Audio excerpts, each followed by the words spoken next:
अब्दुल्ला मामा ठीक है असां गॾु आहे असां शूट ते मौजूद आहियूं ऐं जीअं मां पहिरीं बि चई चुकी आहियां ख़बर न आहे त बार बार केरु उहे माण्हू आहिनि जेके आर्टिस्टनि जी ख़बर हलाइनि था उन्हनि जी फैमिली खे उन्हनि जे दोस्तनि खे एतिरी मतिलबु टेंशन ॾियनि था।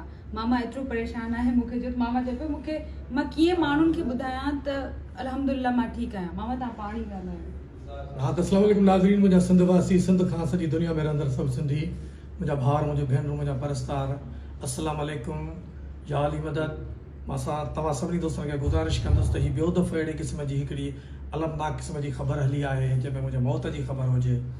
तव्हां छा था सम्झो त इहा ख़बर मां दुनिया जे कहिड़े खिते में हुजां, सिंध जे कहिड़े शहर में हुजां, मुंहिंजे ॿारनि बचनि मुंहिंजे औलाद मुंहिंजी घरवारी मुंहिंजे माइटनि मिटनि मुंहिंजे दोस्तनि मुंहिंजनि आर्टिस्टनि ते केतिरा असर पिया हूंदा, कंहिंजूं दिलियूं ॾुखियूं हूंदियूं। ही कहिड़े क़िस्म जो मुंहिंजो दुश्मन आहे दोस्त जेको अहिड़े क़िस्म जो कमु करे थो। हीउ ॿियो दफ़ो अॻु रूबी अली जे लाइ, शमन मीर अली जे लाइ, असांजे मुमताज़ मौलाई जे लाइ, मुंहिंजे लाइ, खोड़ साथियूं अताला न्याज़ी जे लाइ, खोड़ साथियूं आर्टिस्टनि जे लाइ अहिड़े क़िस्म जो ख़बरूं हलाइनि था।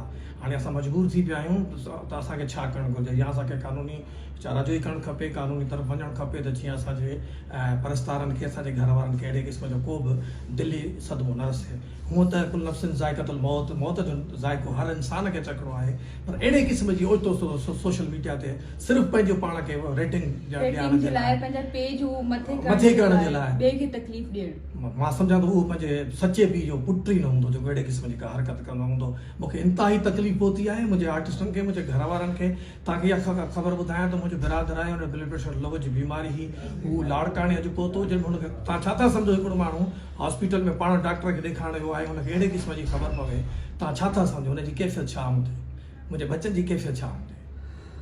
इंतिहाई दिली सदमो रसियो आहे, पर अलाह साईं तव्हां सभिनी खे आबाद कंदो, मूंखे दुआनि में यादि कजो। ऐं ज़िंदा आहियां पंहिंजे आर्टिस्टनि सां, पंहिंजे बचनि सां, पंहिंजे औलाद सां, पंहिंजे घर तरह सां, सभिनी जी महिरबानी। तव्हांखे हयाती ॾिनो मामा, तव्हां ख़ुशि हूंदव ऐं प्लीज़ तव्हांखे हिकु दफ़ो ॿी रिक्वेस्ट था कयूं त अहिड़ियूं ख़बरूं हलाइणु बंदि कयो जंहिंसां असांजी या असांजे आर्टिस्टनि जी या उहो पब्लिक जेको मामा सां या असां सभिनी सां मुहबत थी करे जिन जी दिलि आज़ारी थी थिए, ख़ुदा रा अहिड़ियूं हरकतूं न कयो। महिरबानी थी।